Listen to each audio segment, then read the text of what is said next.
জোর করে দীক্ষা দেওয়া যায় না। দীক্ষা নিলেও দীক্ষা হয় না।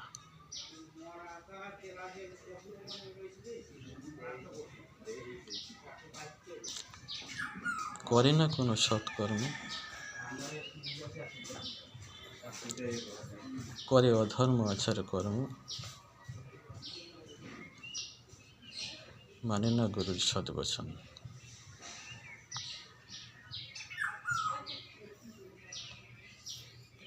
জোর করেই আজকাল দীক্ষা দেওয়া হচ্ছে। দীক্ষা গুরু মাস্টাররা সব ঘুরে বেড়াচ্ছে, কে দীক্ষা নিচ্ছে কে নিয়ে নাই তালাশ করে বেড়াচ্ছে। পাইলেই তাকে দীক্ষা দিয়ে দিচ্ছে। ব্যাস, দীক্ষা দিয়ে শিষ্যকে মালা গেঁথে গলায় নিচ্ছে।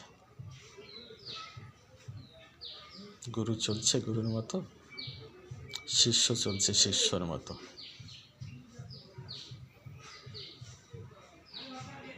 বছর বছর গুরু যাচ্ছে শিষ্যর বাড়ি,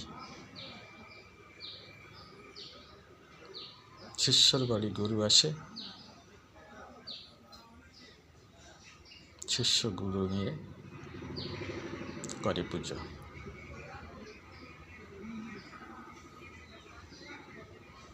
কি হচ্ছে? জোর করে দীক্ষা দিয়ে কি হচ্ছে? সে যদি গুরু বাণী না মানে, গুরুর সদ্বচন না মানে, দীক্ষা নিয়ে যদি সৎকর্ম না করে, তাহলে জোর করে দীক্ষা দিয়ে তাকে কি হলো? আর আমি আবেগের বশে দীক্ষা নিলাম,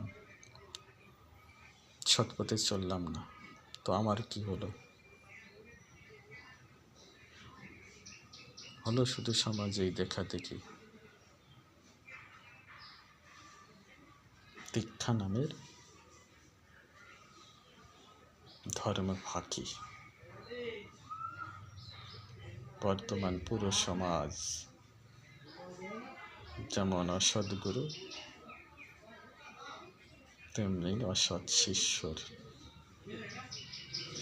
বহুত প্রভাব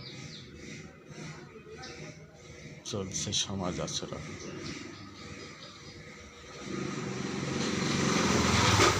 যদি না মানি ধর্ম দীক্ষা সৎ আচরণ, কি হবে করে দীক্ষা গ্রহণ?